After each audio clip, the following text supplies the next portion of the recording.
AI는 전력을 먹는 하마거든요. 이 막대한 AI 전력 수요를 감당할 유일한 해답은 원전이기 때문에 그렇거든요. AI 시대는 전력이 곧 국력이 되는 시대죠. 전 세계적으로 K원전의 기술력하고 수출 경쟁력은 여전히 유효합니다. 최근 발표되는 뉴스들을 보게 되면 AI 확산으로 전력 수요가 늘어나고 있는 상황에서 원전 산업의 중요성은 더 커지고 있다고 보시나요? 제 대답은 두말할 나위 없이 그렇다. 아니, 압도적으로 커지고 있다. 이렇게 말씀드리고 싶습니다. AI 혁명은 단기적인 유행이 아니라 인류 문명의 패러다임을 바꾸는 거대한 흐름인데요. 그리고 이 거대한 흐름의 가장 밑바닥에는 사실 전력이 있습니다. 중요성이 더 커지는 이유 첫 번째는 AI는 전력을 먹는 하마거든요. 최근에 증권사 리포트들을 보게 되면 AI 데이터 센터의 전력 소모량에 대한 어떤 전망치가 매번 상향 조정되고 있다는 거죠. GPU 하나가 에어컨 한 대 수준의 전력을 소모한다라는 얘기가 나올 정도로 챗 GPT 같은 대규모 언어 모델을 학습시키고 운영하는 데는 정말 천문학적인 전력이 필요하니까요. IEA의 최근 보고서에 따르게 되면 2030년까지요, 데이터 센터 전력 소비는 2배 증가할 거고, 미국은 2028년까지 3배 증가할 거다라고 하는 보고서가 있습니다. 지금 보이시는 이 자료가 그 내용이고요.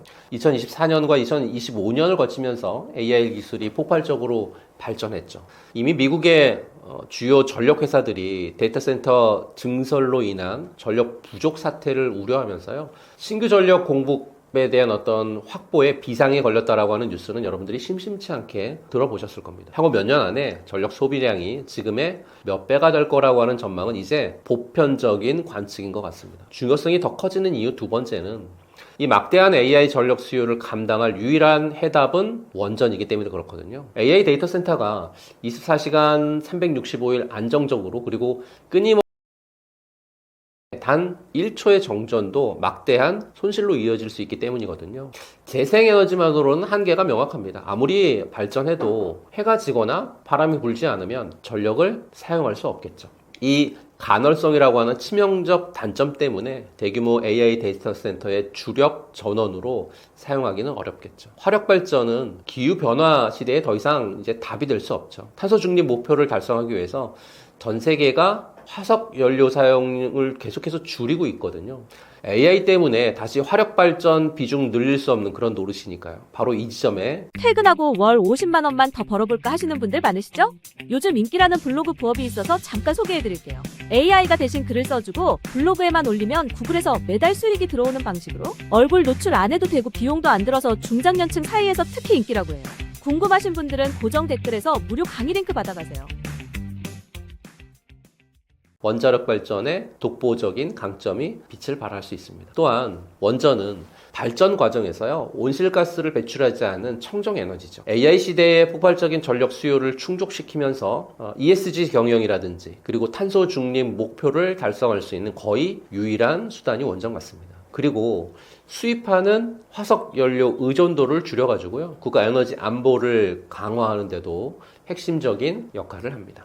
중요성이 더 커지는 이유 세 번째는 전 세계적인 원전 르네상스가 이미 시작됐다라고 하는 거죠. 과거에 이제 후쿠시마 사고로 인해서 주춤했었던 원전 산업이요, 이제 핵심 산업으로 재평가받고 있습니다. 미국, 프랑스 같은 주요 선진국은 물론이고요, 개발도상국들도 원전 건설과 원전 확대를 적극적으로 추진하고 있죠. 특히 SMR은 원전 산업의 게임 체인저로 불리고 있잖아요. 시장에 큰 주목을 받고 있습니다. 기존의 대형 원전에 비해서 안정성이나 또는 건설 기간의 단축이나 그리고 유연한 배치 같은 장점으로 인해서 AI 데이터 센터나 또는 산업단지 인근에 직접 전력을 공급하는 분산형 전원으로 지금 현재 굉장히 각광을 받고 있습니다. AI 혁명은 이제 시작입니다. 전력 수요는 앞으로도 기하급수적으로 늘어날 거고요. 이 거대한 흐름 속에서 원전 산업은 필수적인 인프라로 자리매김할 수밖에 없다라고 판단하고요. AI 시대는 전력이 곧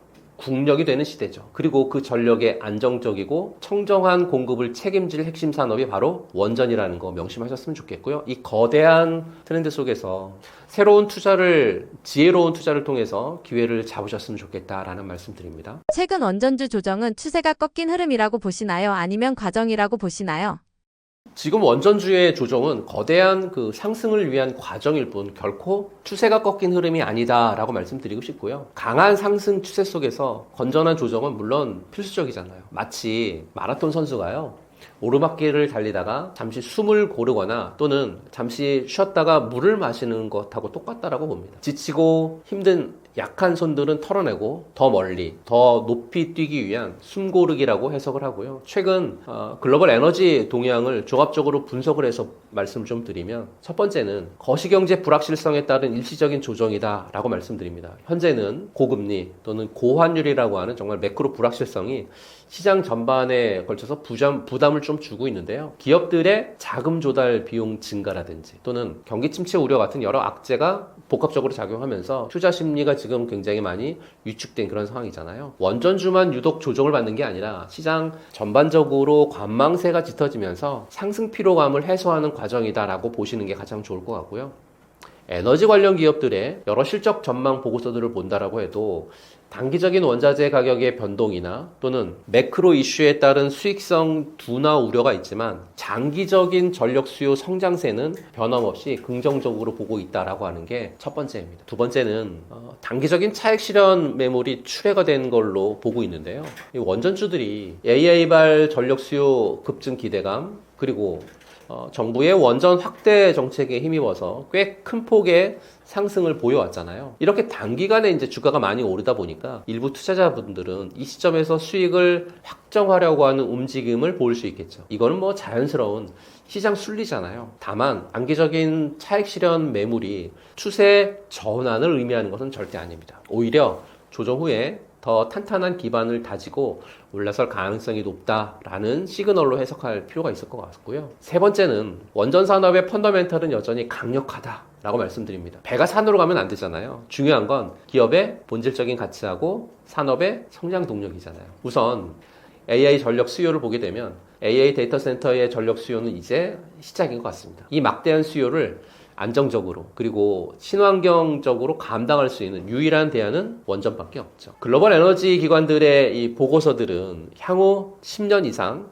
전력 수요가 폭증할 것으로 예고하고 있고 그로 인해서 원자력 발전의 역할 확대를 필수적이다라고 보고 있습니다. 그리고 글로벌 원전 르네상스도 이제 개화가 됐는데요. 미국, 유럽 그리고 아시아를 비롯해서 전 세계적으로 원전 건설과 원전 재가동 움직임이 활발하잖아요. 특히 SMR 개발 경쟁은 더욱 치열해지고 있기 때문에 이건 원전 산업의 새로운 성장 동력이 될 것이라고 충분히 저는 판단하고 있고요. 거기에 K원전의 기술력하고 수출 경쟁력은 여전히 유효합니다. 최근 발표되는 뉴스들을 보게 되면 해외 수주 가능성도 꾸준히 제기되고 있으니까요. 나아가서 국내외 정부의 원전 확대 정책 기조는 변함이 없다라는 거죠. 탄소 중립 목표 달성이라든지 또는 에너지 안보 강화라고 하는 이 두 마리 토끼를 잡기 위해서 원전의 중요성은 앞으로도 더욱 부각될 수밖에 없습니다. 결론적으로 지금의 원전주 조정은 상승 추세가 꺾인 게 전혀 아니고요.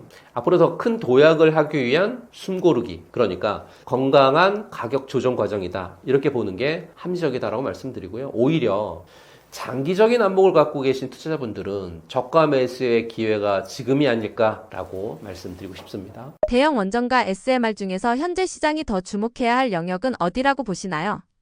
지금 당장의 실적은 대형 원전이지만 미래의 꿈과 확장성은 SMR이 주고 있다라고 말씀드립니다. 하지만 2026년을 바라보고 있는 지금 당장의 주가 탄력은 SMR, 내 계좌의 안정성은 대형 원전입니다. 왜 그런지 이유를 좀 설명해 드리면요. 첫째, 대형 원전인데 이 대형 원전은 여전히 여러분들이나 저나 투자자 입장에서는 든든한 현재이자 수출 효자죠. 최근 뉴스를 보게 되면 전 세계적으로 에너지 안보라든지 탄소 중립 목표 달성을 위해서 원전의 역할이 다시금 강조가 되고 있고요. 또 러시아 우크라이나 사태 이후에 유럽을 필두로 해서 각국이 신규 원전 건설을 재개하거나 수명을 연장 결정하고 있거든요. 특히 대한민국의 한국형 원전 같은 경우에 안정성이라든지 경제성 면에서는 세계 최고 수준으로 현재 인정을 받고 있습니다. 체코의 두코바니 원전 수주 덕분에 우리 K건설 수주액이 11년 만에 최고치를 찍었고요. 26조 원이 넘는 돈이 실제로 우리 기업들 곳간으로 들어오기 시작했다라고 하는 게 증거죠. 폴란드, 체코, 사우디 같은 주요 국가에서 끊임없이 수주전이 펼쳐지고 있고요. 앞으로도 추가적인 대형 프로젝트들이 줄줄이 대기하고 있습니다. 사실 대형 원전은요, 한번 수주하면 수십 년간 안정적인 매출을 담보하는 캐시카우 역할 톡톡히 하고 있잖아요. 국내 대형 건설사라든지 또는 원전 기자재 기업들의 실적에 즉각적으로 반영되는 영역이 바로 이 대형 원전 시장이죠. 당장 내년에 터질 계약 소식만으로도 주가는 요동칠 수 있다라고 말씀드리고 싶고요. 두 번째, SMR. SMR은 AI 시대의 기름이고 텐베거의 꿈입니다. SMR은 그야말로 원전 패러다임의 혁신을 가져올 기술이잖아요. 시장이 왜 SMR에 주목하느냐? 바로 AI 데이터 센터 때문이죠. 구글, 아마존, 마이크로소프트 같은 이런 공룡 기업들이 지금 전기가 없어서 난리잖아요. 24시간 멈추지 않는 깨끗한 에너지가 필요한데 데이터 센터 바로 옆에 지을 수 있는 건 SMR밖에 없죠. 최근 뉴스를 보시게 되면 미국의 딥 아토믹이 데이터 센터 통합 모델을 내놓았고요. 테라파워나 뉴스케어 파워가 실질적인 건설 단계로 넘어가고 있죠. 우리나라는 어떤가요? 두산 이미 SMR 주기기 제작 글로벌 허브가 됐죠. 삼성물산, 현대건설은 지분 투자로 지금 판을 다 짜놨으니까요. SMR은 꿈의 프리미엄입니다. 대형 원전이 연 5에서 한 10% 정도의 안정적인 수익이라고 하면 SMR은 제대로 터지기만 하면 앞자리가 바뀌는 영역이라고 말씀드리고요.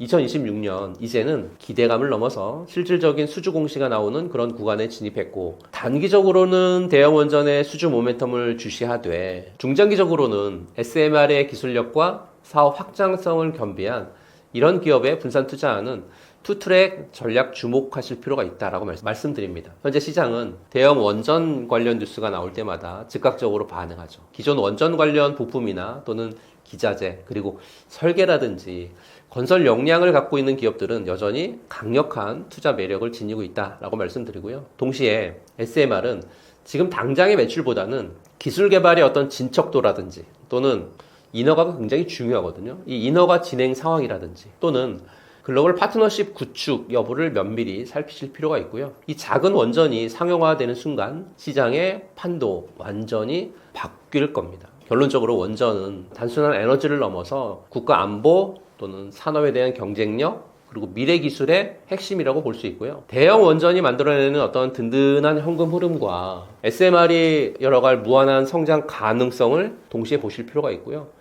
둘 중 하나를 선택하는 것이 아니라 이 두 마리 토끼를 모두 잡을 수 있는 해안을 여러분들이 가져오셨으면 좋겠다. 이런 말씀 드립니다. 두산에너빌리티가 K원전 산업에서 차지하는 역할은 다른 기업들과 어떻게 다르다고 보시나요?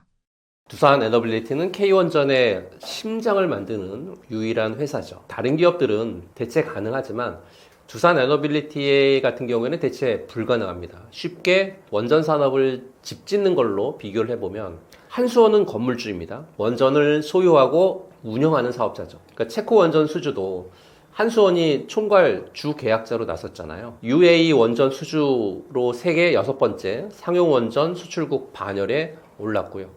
한전기술은 설계사입니다. 원전의 종합 설계하고 원자로 계통의 설계를 담당을 하고 있고 1987년에 한빛 3호기나 4호기 종합 설계로 국내 최초 원전 종합 설계 주 계약자의 어떤 시대를 열었으니까요. 두산 에너빌리티는 원자로하고 증기 발생기라고 하는 원전의 핵심 장비를 만드는 유일무이한 제조사죠. 최근에 체코 원전에서 5조 6천억 원 규모의 계약 체결했잖아요. 그 중에 원자로하고 증기 발생기 같은 주기기 공급이 4조 9천억. 그러니까 5조 6천억에서 원자로하고 증기 발생기가 차지하는 비중이 굉장히 크다라는 거죠. 4조 9천억 원이니까요. 터빈하고 발전기는 고작해야 7천억 원 정도인데 중요한 포인트는 원자로는 핵분열이 일어나는 핵심 장비거든요. 두산 에너빌리티는 국내에 유일하게 이걸 만들 수 있는 기업이라는 거죠.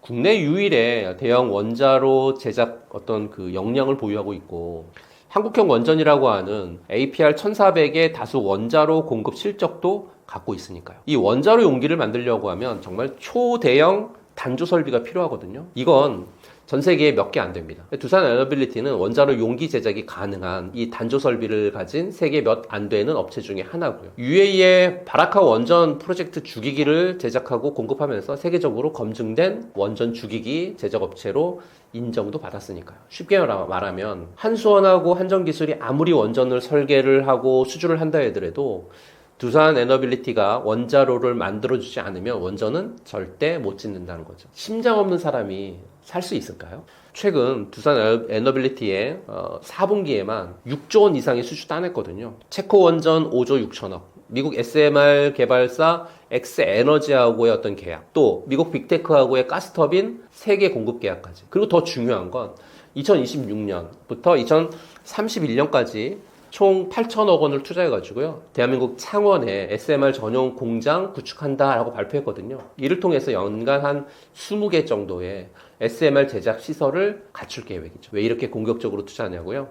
AI 데이터 센터 확대에 필요한 전력 공급이 화두로 떠오르고 있기 때문에 SMR 수요가 빠르게 늘 수밖에 없다라고 하는 판단 때문에 이렇게 늘리고 있는 것 같습니다. 여기서 투자자들이 놓치면 안 되는 포인트가 있는데요. 두산 에너빌리티가 2019년 지멘스나 제너럴 일렉트릭 또는 미쓰비시 또 안살도에 이어서 세계 5번째로요. 발전용 터빈 가스 국산화에 성공했다라는 거죠. 그리고 최근 이 가스터빈이 해외 첫 수출까지 성공했는데요. 왜 가스터빈이 중요하냐면 이 빅테크 업체들이 AI 데이터 센터용 전력 수요가 급증하면서 원전이라든지 SMR 붐이 일어나고 있거든요. 근데 이런 발전원들의 상용화나 또 연결까지는 사실 굉장히 좀 오랜 기간이 필요하건데 그 오랜 기간 동안에 중간에 이제 중간다리 차원에서 LNG 복합 발전이 채택이 되고 있어요. 2025년에 가스터빈 수요는 80기가와트 수준으로 전망이 되고 있고요. 지멘스라든지 미쓰비시 같은 기존 가스터빈 사업자들의 생산 능력은 주문을 지금 현재 따라가지 못하고 있는 그런 실정이라고 하니까요. 두산 에너빌리티는 K원전의 핵심 밸류체인에서 가장 대체 불가능한 그런 위치에 있고요. 한수원이랑 한전 기술도 굉장히 중요합니다. 근데 실제로 돈을 버는 건 제조를 하는 두산 에너빌리티입니다. 원전 관련주 가운데 구조적으로 가장 안정적인 포지션을 가진 기업 유형은 무엇이라고 보시나요? 원전 관련주 중에서 핵심 설비나 기자재를 독점적으로 제조하거나 공급하는 기업, 그리고 원전 설계하고 엔지니어링의 어떤 핵심 기술을 보유한 기업, 마지막으로 지속적인 또는 유지 보수 서비스를 제공하는 기업, 이런 유형이 구조적으로 가장 안정적인 포지션을 갖고 있거든요. 쉽게 말해서 없어서는 안 될 존재가 가장 안정적이라고 하는 거죠. 대체 불가능한 기술을 보유한 어떤 특수 기자재 기업, 작지만 강한 히든 챔피언들이죠. 원전은 엄청난 열과 압력을 견뎌야 하거든요. 여기에 들어가는 특수 밸브라든지 계측기, 그리고 밀봉 기술을 갖고 있는 그런 기업들을 보실 필요가 있을 것 같고요. 최근 증권사 보고서를 보게 되면 미국의 AI 데이터 센터용 SMR 시장이 열리면서 이 특수 부품 부족 현상이 굉장히 심각하다고 합니다. 그러니까 아무 업체나 못 만드는 거잖아요. 미국의 그 기계학회 인증 같은 까다로운 자격을 갖춘 소수 기업만이 현재 이 시장을 나눠 먹고 있고, 기업으로 말씀드리면 우진이라든지 또는 BHI 같은 종목들이 여기에서 지금 주목을 받고 있습니다. 설계가 바뀌고 원전 크기가 줄어들어도 결국 핵심 부품은 들어가야 되기 때문이죠. 다음은 운영과 정비를 맡은 그런 기업들인 것 같아요. 집을 지으면 돈을 한 번에 크게 벌 수 있습니다. 하지만 그 집에 60년 동안 살면서 고장난 거 고치고 청소하고 관리해주는 비용을 생각해 보시면 그게 원전에서는 O&M 영역인데요. 가장 구조적으로 안정적인 포지션 1위는 바로 한전 KPS 같은 정비 전문 기업이죠. 최근 기사를 보게 되면 체코나 폴란드, 이제는 UAE까지 우리가 지은 원전이 전 세계에서 늘어나고 있는데요. 원전은 한번 돌리기 시작하면요, 안전 때문에라도 무조건 1년 내지 2년마다 정기 점검을 받아야 됩니다. 이건 법이에요. 그러니까 경기가 나쁘든 좋든 원전이 서지 않는 한 매출이 따박따박 들어오는 구독형 수익 모델이라고 하는 거죠. 건설주는 수주 공백기에 휘청거리겠지만 정비주는 원전이 늘어나면 늘어날수록 실적이 우상향하는 정말 무서운 안정성을 갖고 있습니다. 마지막은 설계하고 엔지니어링 기업인 것 같아요. 한전기술 같은 설계 전문 기업이죠. 원전은 짓기 전에 설계만 몇 년을 하거든요.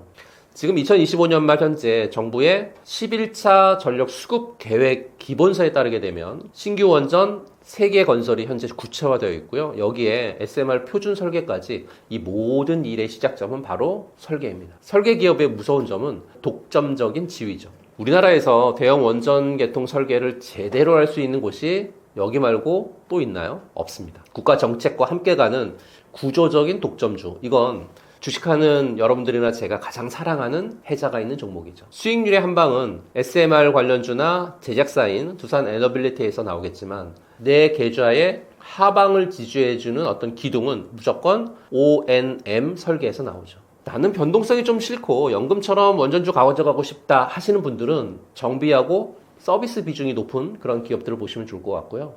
나는 정책의 수혜를 가장 먼저 독점적으로 누리고 싶다 하시는 분들은 엔지니어링 기업이 답이죠. 2026년은 K원전이 본격적으로 해외 영토를 확장하는 그런 해가 될 거고요. 이 구조적 안정성을 갖고 있는 종목 하나쯤은 포트에 묵직하게 넣어두셔야 주가가 좀 흔들려도 웃으면서 가족분들과 함께 새해를 맞으실 수 있을 거다라는 말씀드립니다. 원전 섹터에 투자할 때 가장 중요하게 체크해야 할 포인트는 무엇이라고 보시나요?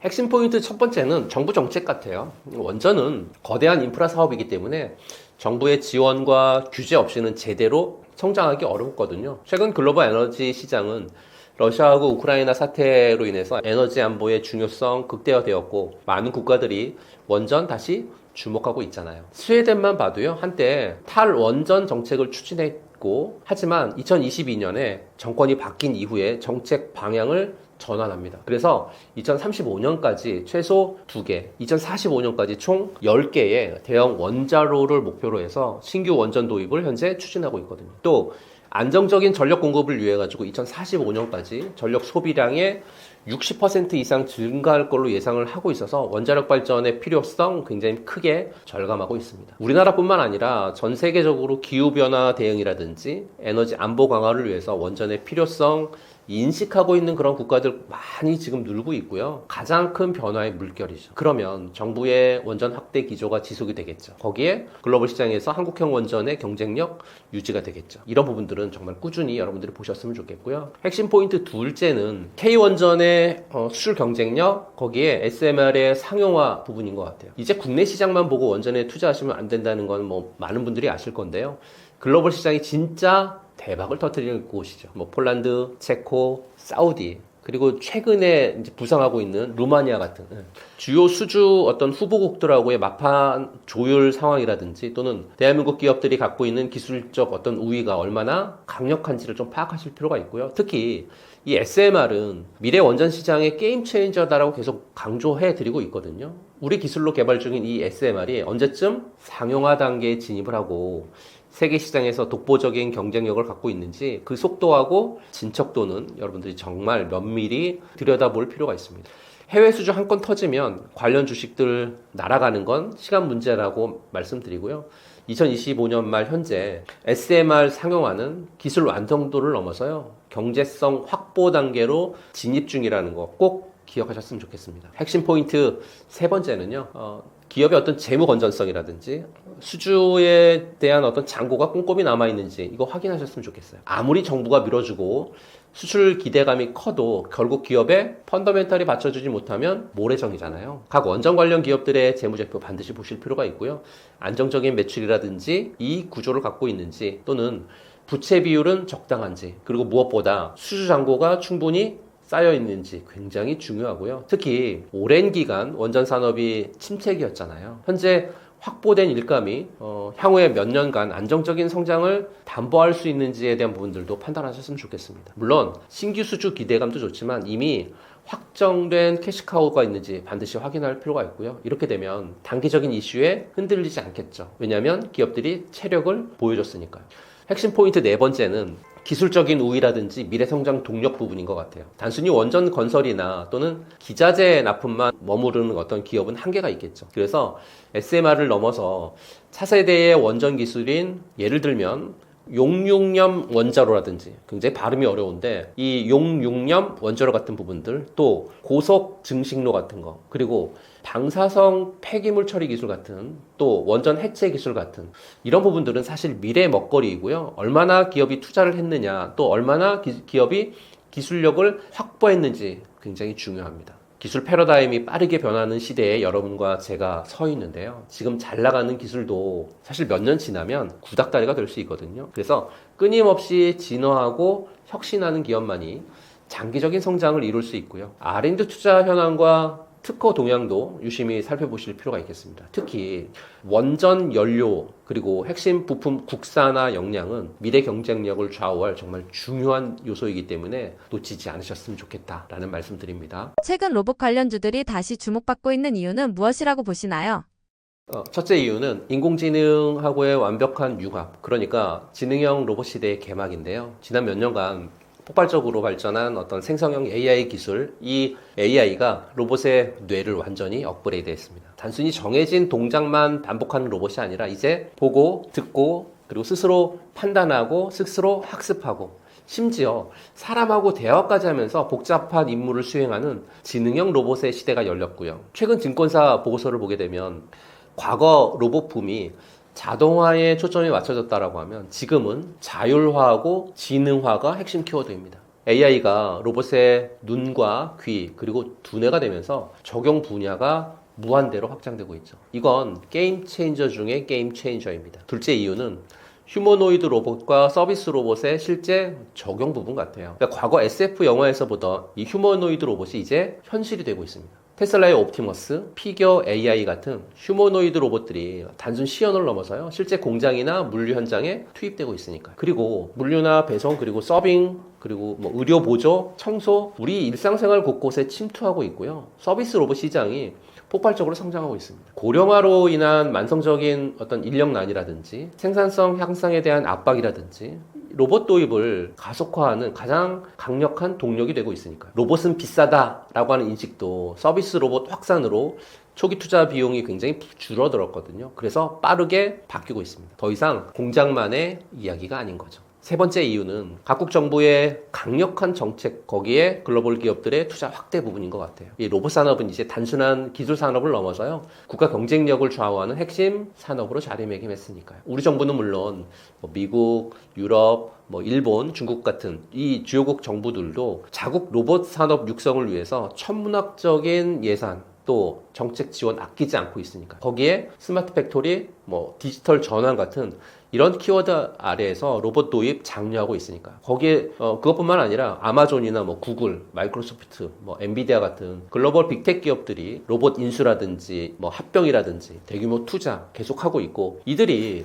로봇 사업에 뛰어들고 있다라고 하는 건 그만큼 시장의 잠재력이라든지 또는 미래 가치를 높게 평가하고 있다라고 하는 명확한 신호 아닐까요? 네 번째 이유는 핵심 부품이라든지 소프트웨어 생태계의 발전 부분인 것 같아요. 로봇은 단순한 하드웨어가 아니고요. 로봇의 성능은 모터라든지 감속기, 그리고 센서라든지 또는 제어기 같은 핵심 부품이라든지 운영체제, 또 인공지능의 소프트웨어 같은 기술 생태계가 얼마나 잘 구축이 되어 있느냐에 따라서 결정이 되겠죠. 최근에 이 핵심 부품들의 국산화라든지 고도화가 정말 빠르게 진행이 되고 있고요. 로봇 통합 솔루션을 제공하는 기업들의 기술력도 세계적인 수준으로 올라왔습니다. 이렇게 로봇 제조 원가를 낮추고 로봇의 성능이라든지 신뢰도를 높여가지고 산업 전체의 성장을 견인하고 있기 때문에 완성된 로봇 완제품 기업만 볼 게 아니라 이런 로봇의 어떤 뼈대라든지 심장을 만드는 기업들에도 주목할 필요가 있을 것 같고요. 로봇 산업은 이제 미래가 아닌 현재 진행형이죠. 다만 어떤 기업이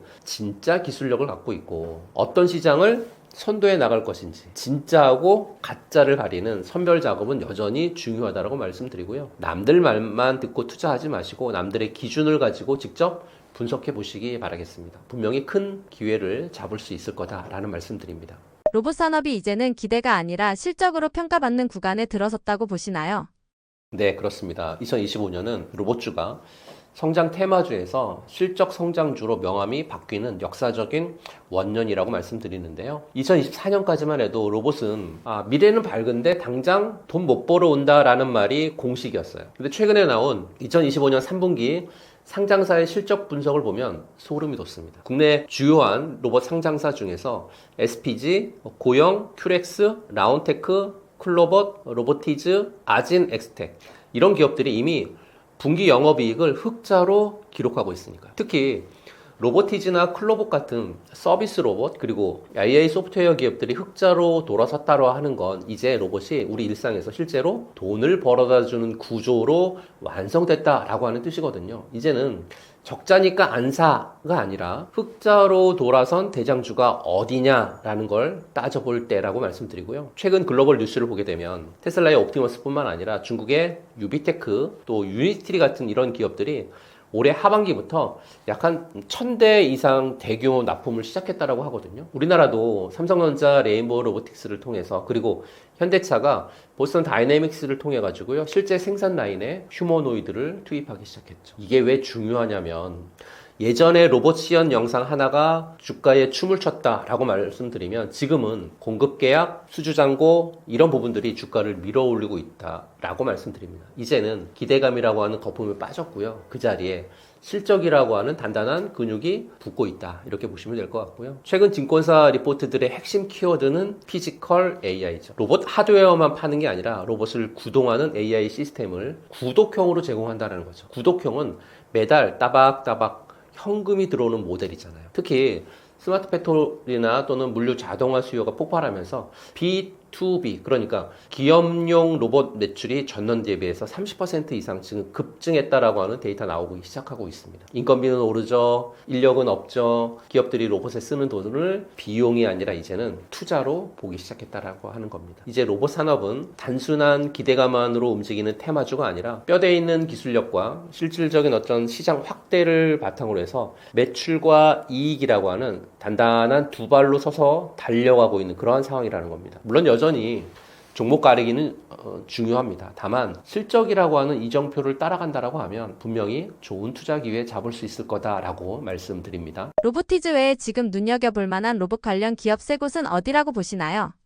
로봇 산업의 거대한 파도를 타고 폭발적인 성장이 기대되는 지금 특정 분야에 강점을 갖고 있는 그런 기업들은 좀 잘 고르실 필요가 있을 것 같고요. 실적에 시대하고 미래 성장 모멘텀을 동시에 잡고 있는 정말 보석 같은 그런 기업들. 첫 번째는 로봇과 그리고 핵심 부품에 대한 기술력을 갖고 있는 레인보우 로보틱스인 것 같아요. 이 레인보우 로보틱스는 단순하게 로봇 완제품 기업을 뛰어넘어서요. 핵심 부품이라든지 또는 소프트웨어 생태계의 발전을 상징하는 그런 기업이고요. 특히 로봇의 관절 역할을 하고 있는 정밀 액추에이터라든지 감속기 같은 핵심 부품에 대한 기술력을 자체적으로 보유하고 있죠. 또 그로 인해서 로봇 원가 경쟁력이라든지 품질에 대한 우위를 동시에 확보하고 있습니다. 여기에 더해 휴머노이드 로봇 분야에서 국내 독보적인 기술력을 자랑하고 있죠. 삼성전자하고의 어떤 전략적 협력 관계가 이 회사의 미래 가치를 한층 더 높이고 있으니까요. 글로벌 빅테크 기업들이요. 로봇 산업에 어떤 대규모 투자를 하고 있는 지금 시점에 레인보우 로보틱스가 갖고 있는 핵심 부품에 대한 어떤 기술력 또 휴머노이드 로봇 개발에 대한 역량 거기에 장기적인 관점에서의 엄청난 성장 잠재력 굉장히 많이 갖고 있다고 판단하고요. 단순히 꿈만 꾸는 그런 기업이 아니라 이미 실현 가능한 기술로 시장을 선도하고 있는 그런 기업이기 때문에 레인보우 로보틱스 잘 보실 필요가 있을 것 같고요. 두 번째는 협동 로봇 시장의 선두주자인 두산 로보틱스입니다. 두산 로보틱스가 이미 국내 협동 로봇 시장에서 확고한 1위자를 굳혔고요. 2025년에 현재 글로벌 시장에서도 괄목할 만한 어떤 성과를 내고 있는데요. 이 기업이 왜 중요하냐면 바로 매출 성장과 다양한 분야에서의 ROI를 증명하고 있기 때문에 그렇습니다. 이 두 가지 핵심 요소 모두 현재 잘 충족하고 있고요. 증권사 보고서를 보게 되면 단순히 제조업뿐만 아니라 F&B라든지 또는 물류 그리고 의료 같은 이 서비스 분야의 적용이 폭발적으로 늘면서요. 두산 로보틱스의 로봇 판매 대수 그리고 솔루션 매출이 매년 두 자릿수 이상 성장하고 있다라고 하니까 굉장히 괄목할 만한 성장을 하고 있는 거죠. 특히 로봇 생산의 대량화 그리고 원가 절감 이걸 통해서 경쟁력 확보하고 있고 중소기업들까지도 로봇 도입을 가속하고 있어서요. 앞으로도 안정적인 실적 확대 충분히 기대해 볼 수 있을 것 같습니다. 해외 공략도 활발해서요. 글로벌 마켓쉐어 확대도 눈여겨볼 필요가 충분히 있을 것 같습니다. 세 번째는 로봇의 심장 그러니까 정밀 감속기 쪽에서의 강자인 SPG 보셨으면 좋겠습니다. 로봇이 움직이려고 하면 감속기라고 하는 정말 핵심 부품이 반드시 필요하잖아요.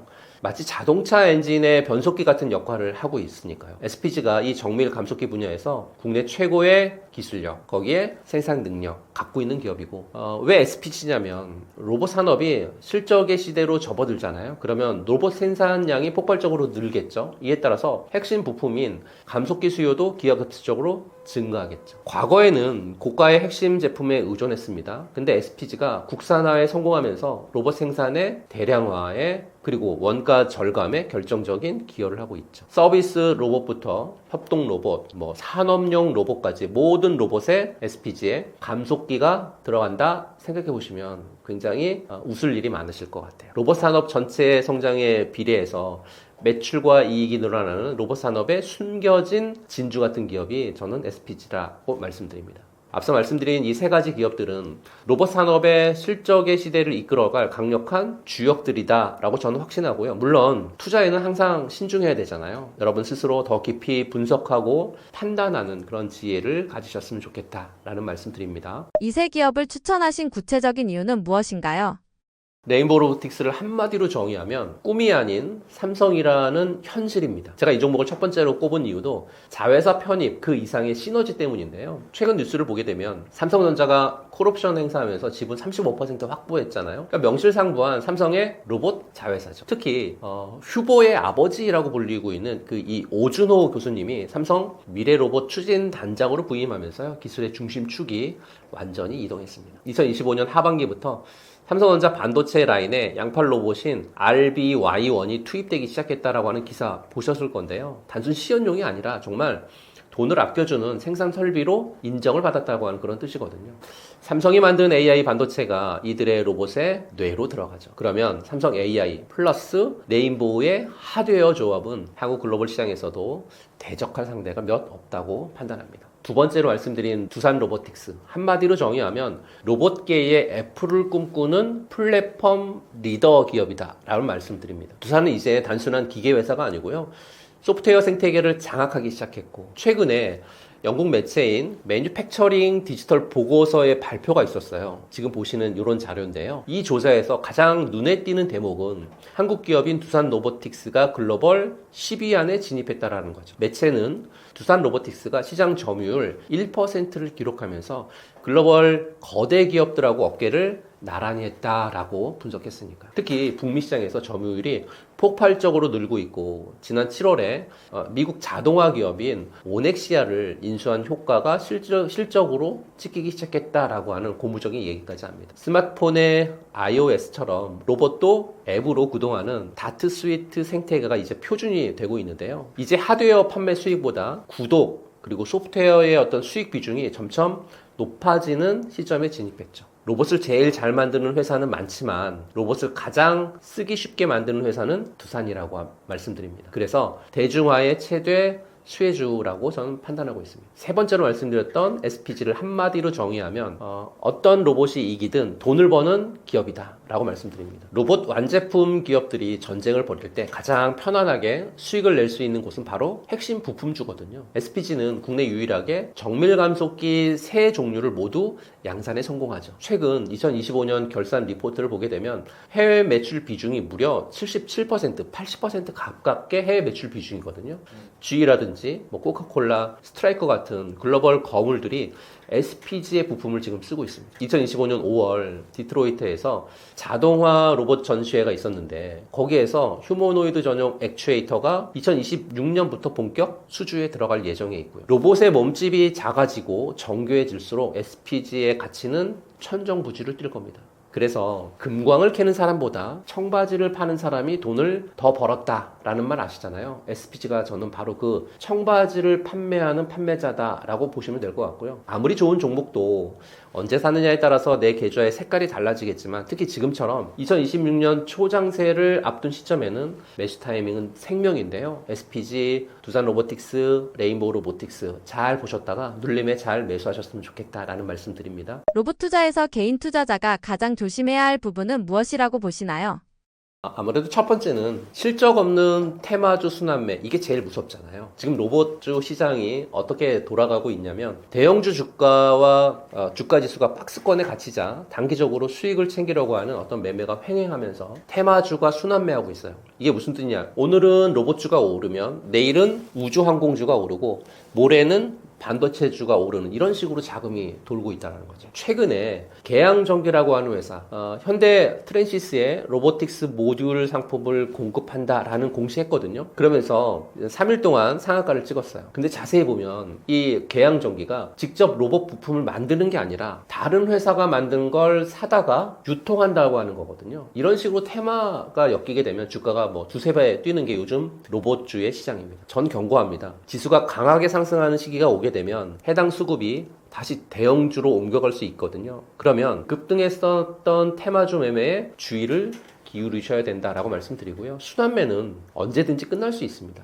끝나는 순간 여러분이 잡고 있는 주식만 남을 수 있습니다. 두 번째는요, 적자 기업이 대부분이라고 하는 현실입니다. 이게 진짜 핵심인 것 같아요. 2025년 3분기 전체 35개 정도의 로봇 상장 기업들의 매출이 6천억 원 정도 되거든요. 근데 영업이익은 마이너스 750억입니다. 작년 동기 대비해서 340%는 악화됐습니다. 더 충격적인 건 3분기 단일 분기에 흑자를 기록한 기업은 단 7곳에 불과하다는 거죠.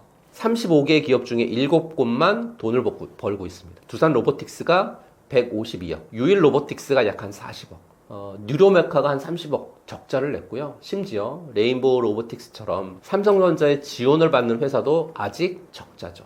이유는 높은 R&D 투자 부담이라든지 또는 원재료라든지 부품 가격 상승, 그리고 고금리하고 환율 영향으로 인해 가지고요, 금융 비용이 증가했기 때문입니다. 거기에 설비 투자도 지연되고 있으니까요. 그리고 인력을 확충하거나 설비 투자의 어떤 선투자 등이 동시에 부담으로 작용하고 있기 때문에 그렇거든요. 지금 로봇 기업들은 사실 미래를 위해서 돈을 왕창 쏟아붓고 있는 그런 단계에 맞습니다. 근데 가시적인 실적이 나오려면요, 적어도 2026년 이후로 가야 되는 게 업계 공통된 시각이다라고 말씀드립니다. 셋째는 중국발 가성비 로봇의 공습인 것 같아요. 최근에 뉴스를 보게 되면 테슬라 옵티머스만 대단해 보이지만 사실 시장 밑바닥에서는요, 중국산 저가형 협동 로봇, 물류 로봇 무서운 속도로 점유율을 먹어치우면서 올라오고 있습니다.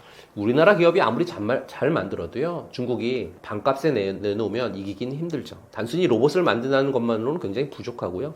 가격 경쟁력을 넘어서는 어떻게 보면 독보적인 생태계의 어떤 핵심 부품 기술인지를 보셨으면 좋겠습니다. 그러니까 대체 불가능한 기술이 없는 기업은 중국 기업하고의 치킨 게임에서 살아남기 어렵다라고 말씀드립니다. 또한 로봇 산업의 성장성이 커지면서 글로벌 빅테크 기업들의 시장 진입이라든지 또는 경쟁이 더욱 치열해지고 있는데요. 이렇게 되면 기술력이 약하거나 또는 자본이 좀 부족한 기업들은 경쟁에서 전 도태될 수밖에 없다라고 말씀드리고요. 많은 로봇 기업들이 사실은 아직 초기 성장 단계에 있습니다. 그래서 지속적인 자금 투입이 필요하고요. 신규 투자 유치가 실패가 되면 유동성 문제가 불거질 수 있기 때문에 그러거든요. 그래서 최근에 재무보고서를 통해서 기업의 어떤 부채 비율이라든지 또는 현금 흐름이라든지 또 대주주의 어떤 구성이라든지 경영 안정성 같은 부분들은 반드시 확인하실 필요가 있습니다. 성장성만 쫓다가 자금난으로 휘청거리는 기업에 투자하는 우를 범해서는 안 된다라고 말씀드리고요. 로봇주는 테마로 사서 실적으로 파셔야 됩니다. 그러니까 남들이 환호할 때 재무제표를 열어보는 투자자가 정말 진짜 고수라고 말씀드리고 싶습니다.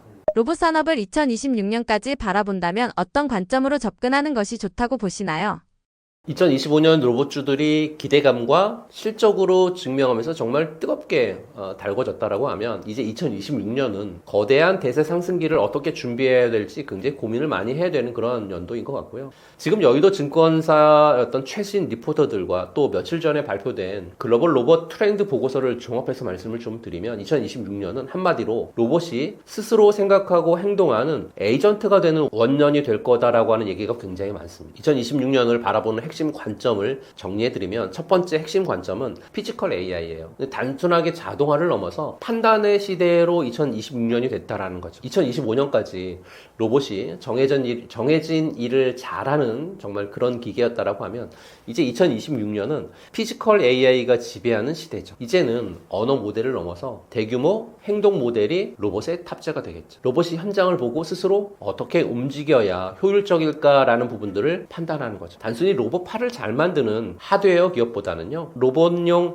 AI 소프트웨어 역량이 있다거나 또는 엔비디아 같은 글로벌 AI 기업과 강력한 파트너십을 맺은 그런 기업들에 집중하실 필요가 있고요. 2026년은 이 두뇌의 가치가 하드웨어보다 훨씬 높게 평가받는 그런 해다라는 말씀 드리고요. 두 번째 핵심 관점은 휴머노이드인 것 같아요. 이제는 연구실에서 공장으로 실질적인 양산의 해가 2026년인 것 같고요. 최근 뉴스를 보게 되면 현대차 그룹이요, CES 2026에서 4세대 전동식 아틀라스 실물을 시연할 예정에 있거든요. 그러면서 상용화 전략을 발표할 예정에 있습니다. 삼성전자도 역시 레인보우 로보틱스를 통해 가지고요, 가전 제조 라인에 휴머노이드를 투입하는 시나리오가 2026년에 본격적으로 가동될 것으로 판단하고 있습니다. 2026년은 휴머노이드가 쇼를 하는 게 아니라 실제 공장에서 사람 대신에 24시간 일하면서 생산성을 올리는 그런 모습 보게 될 거고요. 휴머노이드에 들어가는 고정밀 액추에이터, 센서 기업들 주목하셨으면 좋겠습니다. 대당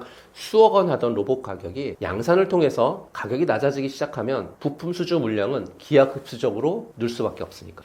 세 번째 핵심 관점은 비즈니스 모델의 혁명인 서비스 로봇의 시대가 펼쳐질 것 같아요. 2026년에 로봇을 한 대에 몇 억씩 주고 사는 게 아니라 정수기처럼 구독하는 시대가 된다라는 거죠. 이걸 바로 서비스형 로봇이라고 얘기하거든요. 인건비가 가파르게 오르고 있는 상황에서 중소기업이라든지 소상공인들이 로봇을 빌려 쓰기 시작한다라고 하면 시장의 침투율 저는 폭발할 거다라고 보고 있습니다. 이미 물류센터라든지 식당에서 이 모델이 안착이 됐고요. 2026년에는 건설이라든지 농업 또는 국방 분야까지 확산될 걸로 판단하고 있습니다. 그래서 일회성 판매 매출보다는 매달 들어오는 구독 매출 비중이 높은 기업을 찾으셨으면 좋겠고요. 이런 기업들은 경기가 안 좋아도요, 실적이 꺾이지 않는 안전한 어떤 성장주가 될 거다라고 말씀드립니다. 2025년이 로봇의 존재를 증명한 해였다라고 하면 2026년은 로봇의 지능이 돈이 되는 해입니다. 주식은 패러다임이 바뀌는 골든타임에 가장 큰 수익을 주거든요. 2026년은 로봇이 기계를 넘어서 우리의 지능형 파트너가 되는 그런 시점이기 때문에 이 파도를 잘 올라타느냐 또는 잘못타느냐가 여러분들의 향후 5년 계좌를 결정할 것으로 판단하고 있습니다. 최근 글로벌 반도체 기업 실적 개선 흐름이 삼성전자에도 이어질 수 있다고 보시나요? 지금 마이크론 그리고 TSMC, 엔비디아까지 글로벌 기업들이요, 연일 어닝 서프라이즈를 터뜨리면서 파티를 벌이고 있는데요. 과연 우리 삼성전자도 이 파티에 초대받았는지 아니면 문 밖에서 구경만 할지에 대한 말씀을 좀 드려볼게요. 지금 전 세계 반도체 시장이 한마디로 불장입니다. 지난번에 나온 마이크론 실적에서 지금은 AI가 이끄는 역대 슈퍼사이클이다 라고 대놓고 마이크론이 선언했잖아요. 그리고 TSMC는 2026년 매출 성장률 전망치를 올해보다 30% 이상 올렸죠. 여기에 핵심은 낙수 효과라고 판단하고 있는데요. 글로벌 기업들이 잘 나가면 그 다음은 무조건 삼성입니다. 증권가의 최신 보고서를 종합해 보면 삼성전자 올해 4분기 영업이익이 전년 대비 무려 5배 이상 급증한 약 18조 원대를 기록할 거라고 하는 전망 지배적이고요. 2024년에 삼성의 전체 영업이익이 30조 원대였거든요. 근데 2025년 올해를 50조 원, 그리고 2026년 내년 100조를 넘어서 113조까지 본다라고 하는 리포트가 오늘 쏟아졌습니다. 가장 뜨거운 소식은 역시 엔비디아하고의 HBM4 협력인데요. 며칠 전에 삼성의 HBM4가 엔비디아의 차세대 가속기 루빈 테스트에서 속도하고 전력 효율 면에서 최고 점수 받았다는 얘기 있었거든요. 그동안 삼성이 밀렸다는 소리에 밤잠 설친 주주분들 굉장히 많으신데요. 이제는 걱정 안 하셔도 될 것 같습니다. 3분기에 이미 22%로 마이크론은 멀찌감치 따돌렸고요. 2위는 탈환했습니다. 이번 4분기 30% 돌파가 확실시되고 있고요. 현재 엔비디아의 수만 개의 최종 유료 샘플이 넘어가고 있어서 내년 1분기 정식 계약서 도장 찍는 일만 남았다라고 판단하고 있습니다. 그럼 지금 주가가 조금 올랐다고 팔아야 될까요? 아닌 것 같습니다. 범용 D램 가격이 지금 40% 이상 폭등하고 있고요. HBM 쪽에서는 세대 교체가 일어나고 있는 이런 시점, 절대 고점이 아니겠죠. 지금 삼성전자는 단순 메모리 회사를 넘어서요, 이나노 파운드리라든지 또 HBM4를 한꺼번에 제공할 수 있는 전 세계 유일의 AI 토탈 솔루션 기업으로 진화했습니다. 엔비디아 입장에서 보게 되면요, 삼성의 이 원스톱 능력이 절실하거든요. 그래서 2026년은 그야말로 삼성의 동무대가 될 가능성 크다, 이렇게 말씀드리고요. 글로벌 반도체 개선 흐름은 이제 막 삼성전자의 실적이라고 하는 거대한 댐을 터뜨리기 시작했고요. 실적으로 본다라고 하면요.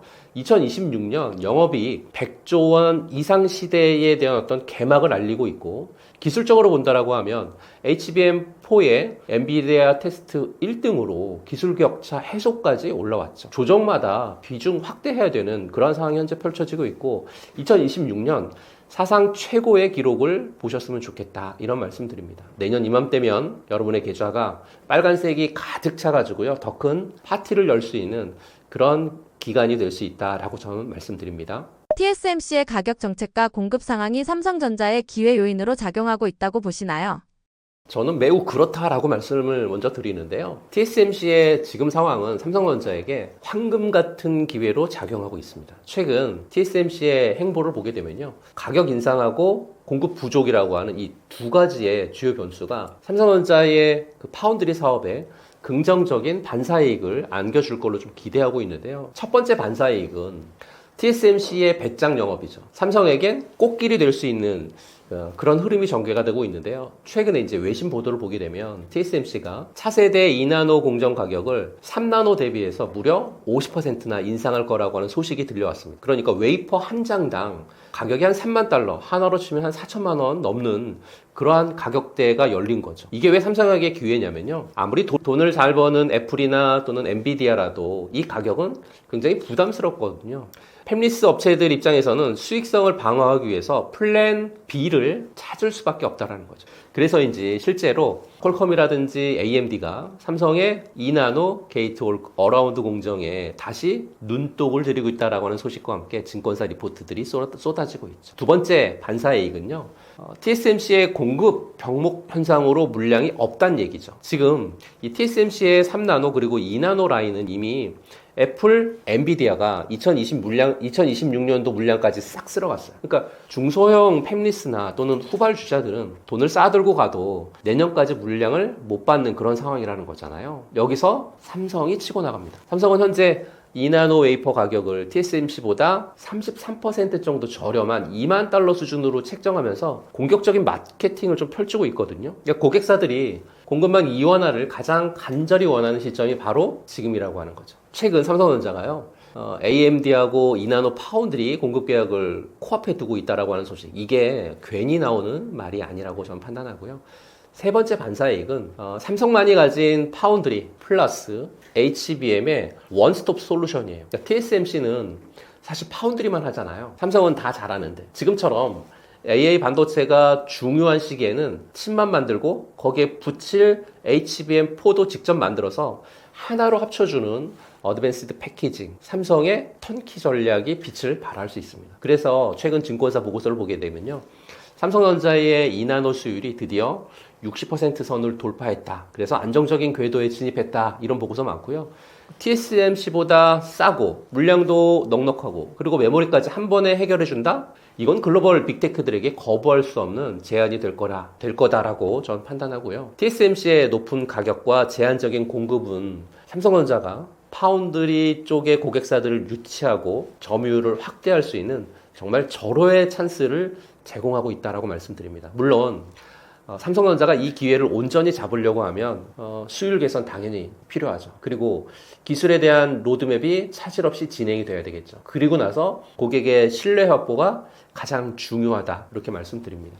현재 2025년 말 기준으로 볼 때 삼성전자의 3나노 공정은 점점 안정화되고 있고요. 2나노 기술 개발도 순조롭게 진행되고 있습니다. 여기에 HBM과 패키징 시너지까지 더해진다라고 하면 과거 TSMC에 뒤처졌던 파운드리 사업부가 이제는 본격적인 성장 궤도에 오를 수 있을 그런 기회를 맞이하고 있지 않을까라고 말씀드리고요. 이런 부분들은 저는 맞이할 수 있지 않을까라고 불확실하게 말씀드리는 것보다 저는 확신합니다. 투자자 입장에서 지금 삼성전자를 볼 때 가장 중요하게 봐야 할 포인트는 무엇인가요? 지금 삼성전자는 AI 시대의 종합 솔루션 기업으로 변모하고 있거든요. 투자자는 이 변화가 실질적인 실적으로 이어지는지 여부를 잘 보셔야 될 것 같고요. 그럼 지금 당장 삼성전자를 볼 때 가장 중요하게 눈여겨봐야 할 몇 가지 핵심 포인트를 좀 말씀드리면요. 첫 번째 핵심 포인트는 HBM 시장에서의 기술 리더십 확보 그리고 수익성 개선 여부예요. 현재 삼성전자가 HBM3 12단 수율 문제를 극복을 하고 그리고 엔비디아를 비롯한 주요 어떤 고객사 납품을 확대하면서 올해 2025년 HBM 매출이 폭발적으로 성장했어요. 주격자에서 선도 경쟁자로 확실히 올라섰고요. 이제 HBM 시장은 SK하이닉스 대 삼성전자의 양강 체제로 재편되고 있다. 이렇게 보시면 좋을 것 같고요.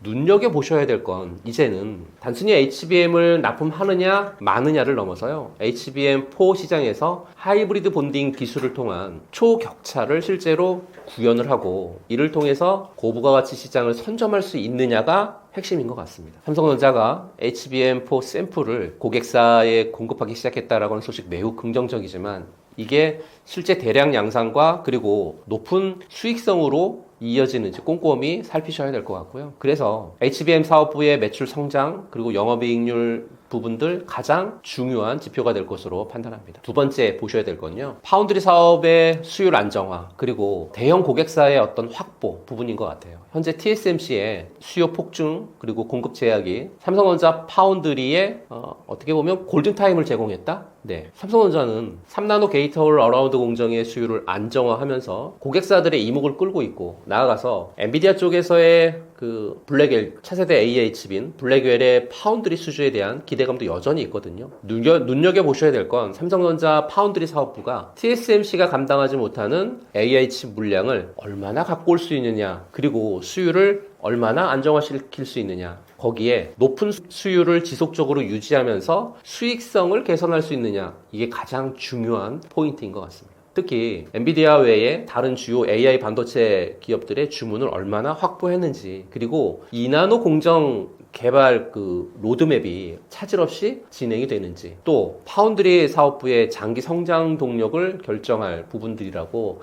강력하게 말씀드리고요. 그래서 파운드리 사업부의 수주 잔고하고 가동률 그리고 마진율 변화를 반드시 눈여겨보실 필요가 있겠다라는 말씀드립니다. 세 번째는 메모리, 파운드리, 패키징 이 시너지를 통한 종합 반도체 솔루션 쪽에서의 구형 같은데요. 현재 삼성전자가 HBM하고 파운드리 그리고 자체 개발한 첨단 패키징까지 모든 것을 한 번에 제공할 수 있는 원스톱 턴킨 솔루션이라고 하는 독보적인 강점 갖고 있잖아요. AI 시대는 이 통합 솔루션이 고객들에게는 엄청나게 큰 매력으로 다가갈 수밖에 없겠죠. 눈여겨보셔야 될 대목은 삼성전자가 정말 이 원스톱 솔루션을 활용해서 얼마나 많은 전략적인 고객을 유치를 하고 단순한 부품 공급사를 넘어서 AI 칩 솔루션 파트너로 위상을 격상시킬 수 있는지 굉장히 중요하다라고 말씀드리면서요. AI 시대의 가장 중요한 가치인 고객 맞춤형 솔루션 역량 강화하면서 경쟁사들이 모방하기 어려운 어떤 해자를 구축해 나가는지를 특별히 보실 필요가 있습니다. 이 시너지가 발휘가 될수록 삼성전자는 단순히 업황 개선에 따른 수혜를 넘어서요. 시장을 선도하는 기업으로서의 어떤 가치를 인정받을 것으로 저는 판단하고 있습니다. 최근 삼성전자 주가 흐름을 보면 시장 분위기가 확연히 달라진 모습인데 지금 흐름을 어떻게 해석하고 계신가요? 최근 삼성전자 주가 보면서 드디어 올 것이 왔다 뭐 이렇게 얘기를 하는 그런 흐름이 좀 전개되고 있거든요. 그러면서 이제 가슴 설레신 분들 굉장히 많은데요. 오늘 녹화하는 날이 공교롭게도 12월 26일인데요. 오늘 삼성전자가 사상 최고치를 찍는 그날이었습니다. 의미가 굉장히 남다른데 그동안 삼성이 예전만 못하다 또는 HBM에 밀렸다 이런 비관론이 시장을 짓눌렀지만 지금 시장의 공기는 완전히 달라진 것 같습니다. 왜 지금이 삼성전자의 역사적인 터닝 포인트인지 몇 가지 좀 짚어드릴 건데요.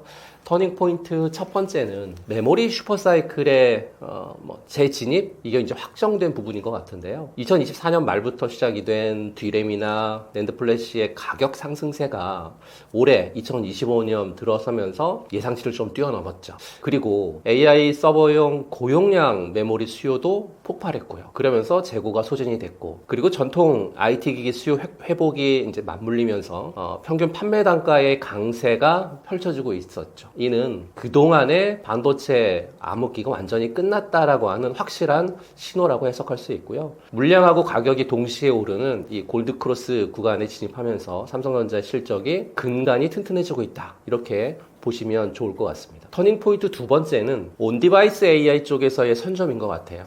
삼성의 HBM4 리더십이 시장 예상보다 훨씬 빠르게 확보해졌고 주요 AI 칩 고객사들의 러브콜이 쏟아지고 있는데요. 특히 지난 12월 21일 기사를 보면 엔비디아가 요구한 10GB를 넘어서 11GB 이상의 속도를 구현해내면서 최고 평가를 받았다고 하는 그런 소식까지 나왔으니까요. 특히 이제 일시 디램 코어라든지 4나노 파운드리 로직 다이의 환상적인 결합이 빛을 발했다라고 해석할 수 있는데요. 이렇게 되면 이제는 삼성전자가 추격자가 아니라 내년 상반기 공급을 앞두고 시장의 판도를 뒤엎는 주도권 탈환의 신호탄을 쏘아 올린 거라고 볼 수 있고요. 그리고 온디바이스 AI 시장에서 삼성전자 시스템 사업부의 엑시노트 있죠. 이 엑시노트 AI 칩 경쟁력이 부각이 되면서 AI 가속기 시장에서도 존재감을 드러낼 수밖에 없다라고 볼 수 있습니다. 삼성전자는 HBM만 잘하는 기업이 아니고요. 이 AI 시대의 모든 접점에서 핵심 반도체를 공급하는 어떻게 보면 AI 토탈 솔루션 프로바이더로 진화하고 있다라고 말씀드리고요. AI 생태계의 어떤 핵심 파트너로서 위상도 지금 굉장히 강화되고 있는 그런 상황이 전개가 되고 있습니다. 터닝 포인트 세 번째는요. 2나노 파운드리 수율에 대한 개선 시그널인데 그동안 삼성 파운드리의 약점이었던 게이트 올 어라운드 2나노 공정 수율에 문제가 있었잖아요. 산업계 소식통을 통해서 유의미한 개선 시그널이 지금 포착되고 있다라고 하니까 굉장히 좋은 신호인 것 같고요. 거기에 발맞춰서 이미 주요 고객사들하고의 1.4나노 공정 샘플 테스트도 지금 순항 중에 있다라고 하니까 내년 초, 그러니까 2026년에 파운드리 수주잔고 증가 소식 역시 본격적으로 나올 그런 가능성이 굉장히 높다라고 말씀드립니다. 이건 어떻게 보면 삼성전자의 게임 체인저죠. 파운드리 부문이 턴어라운드에 성공한다면 삼성전자는 메모리만 의존하는 기업이 아니라 종합 솔루션 기업으로서의 어떤 밸류에이션을 받게 되니까요. TSMC 독주 체제를 견지할 수 있는 유일한 대항마로서 가치가 폭발적으로 재평가될 것으로 저는 판단하고 있습니다. 지금의 삼성전자 주가 흐름은 단순 어떤 순환장의 반등이 아니고요. 지난 몇 년간의 고난을 딛고 미래 기술 패권을 주기 위한 삼성의 전략적 투자가 마침내 결실을 맺기 시작한 그런 결과가 아닐까라고 말씀드리고요. 최근 국내외 주요 증권사들이 삼성전자 주가를 좀 목표 주가를 줄줄이 상향하고 있거든요. 삼성전자의 목표 주가를 줄줄이 상향하고 있거든요. 이건 어떻게 보면 만년 저평가라고 하는 그 꼬리표를 떼고 밸류에이션 재평가가 활발히 이루어지고 있다라고 하는 증거 같고요. 삼성전자는 단순히 HBM 테마주가 아니죠. AI 시대의 가장 강력한 기술 인프라 기업이자 대한민국을 대표하는 기술주로서의 어떤 가치 재평가를 받는 분명한 시기가 지금 도래하고 있다라고 말씀드리면서 지금의 흐름은 삼성전자의 주가의 흐름이 아직까지도 저평가되어 있는 그런 구간인 것 같다라고 말씀드리고요. 그걸 증권사 리포트뿐만 아니라 오늘 녹화하는 12월 26일 삼성전자가 사상 최고치를 찍고 있는 이런 좋은 환경이 앞으로도 계속되지 않을까라고 말씀드리고 싶습니다. 삼성전자와 엔비디아 협력 이슈가 현재 주가에 어느 정도 영향을 주고 있다고 보시나요?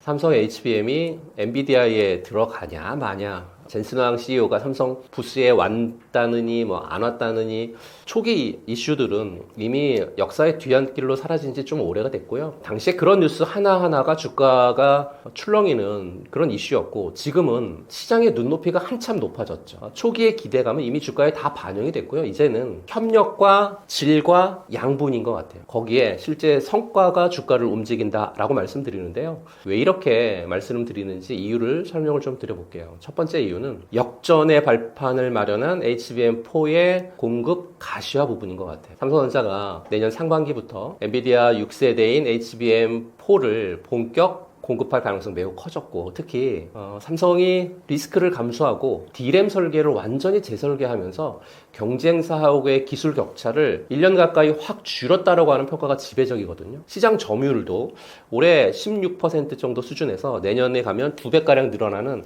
35%까지 뛸 거라고 하는 전망도 지금 나오고 있는 그런 상황입니다. 두 번째는요, 파운드리 쪽에서의 협력의 가시화 부분인 것 같아요. 그러니까 엔비디아의 차세대 AI 칩인 이 블랙웰의 파운드리 수주전이 최근 마무리 단계에 접어들었다고 하는 소식이 돌고 있거든요. TSMC가 여전히 주력 공급사는 맞습니다. 삼성전자가 3나노 게이트홀 어라운드 공정의 수율 안정화라든지 또는 가격 경쟁력을 앞세워가지고요, 상당 부분의 물량을 확보했다라고 하는 소식이 지금 증권사에서 조금씩 흘러나오고 있거든요. 만일 이게 사실이라고 하면 단순히 HBM 공급을 넘어서 엔비디아하고의 어떤 전략적 파트너십 수준으로 관계가 격상되겠죠. 이건 정말 엄청난 호재가 될 것으로 판단하고 있고요. 세 번째는 반도체 AI 팩토리하고 소겜2의 소식이에요. 더 놀라운 건 며칠 전에 발표가 된 소겜2 공급 소식이거든요. 엔비디아의 차세대 그래픽 카드하고 그리고 AI 가속기에 들어가는 이 모듈형 메모리에서 삼성이 점유율 1위를 차지할 것으로 지금 보이고 있거든요. 게다가 삼성 공장에 엔비디아 GPU 5만 개를 넣어가지고요, AI 팩토리를 만든다? 이건 단순히 가파고의 을과